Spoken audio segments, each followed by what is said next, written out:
Hello, I am Pankaj Sharma from PM Expert. In this video, we will learn trial balance, how to create a profit and loss statement from a trial balance, and finally, how to create a balance sheet. First, what is a trial balance? It is a list of all ledger accounts with their debit or credit balances. Because every transaction has equal debit and credit, the totals should match. Here is a simple trial balance format.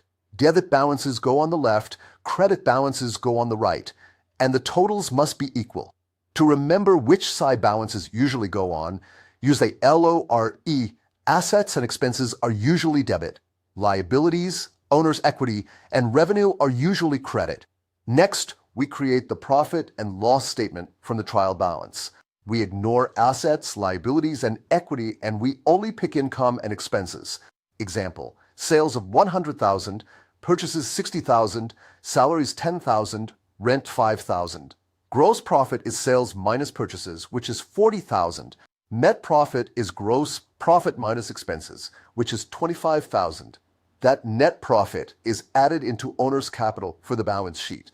Closing capital equals opening capital plus net profit minus drawings. Now we can create the balance sheet. Assets go on the left, liabilities, and equity go on the right. The totals must be equal. To summarize, the trial balance checks debit and credit equality. The profit and loss statement uses only income and expenses from the trial balance. And the net profit is moved to capital to complete the balance sheet. Thank you for watching.